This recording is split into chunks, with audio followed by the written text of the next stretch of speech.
Scientists have known for decades that a lack of oxygen will make you feel dizzy and maybe even euphoric before you pass out.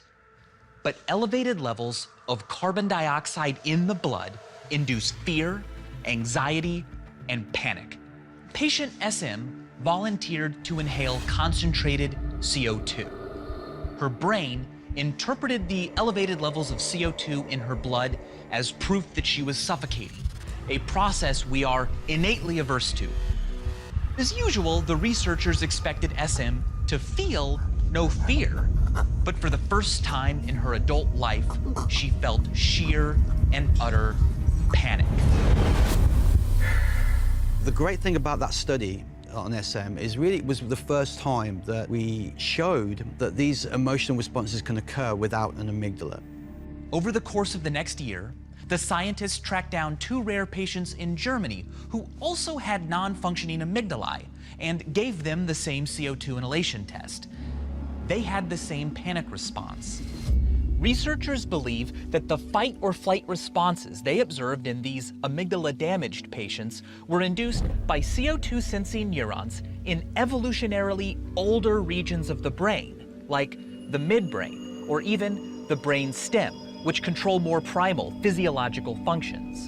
And so, if I want to terrify even the neurologically unscarable, I need our body's internal fear response to elevated carbon dioxide levels in the blood.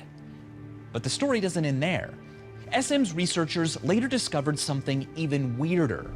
When a control group of people with functioning amygdalae inhaled CO2, they showed a lower fear reaction than patient SM. Why? Well, this question led to a potentially revolutionary rethinking of the amygdala's role in fear. Researchers still believe that the amygdala learns to detect threats that are outside the body so that the body can respond to them. But when it comes to internal threats, it may actually inhibit your fear response. The control subjects knew they were participating in a safe, voluntary experiment. So their amygdalae may have effectively told other parts of their brain, hey, relax, okay, things are bad in the body, but I don't detect a real external threat, so like, calm down, a panic response isn't gonna help, not warranted.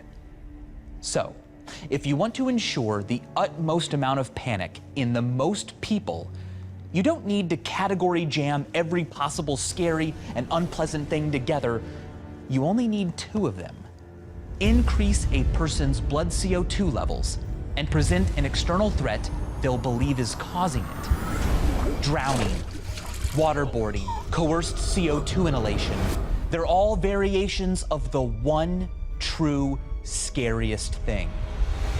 Elevation of carbon dioxide in the blood caused by an uncontrollable external threat. Sweet dreams.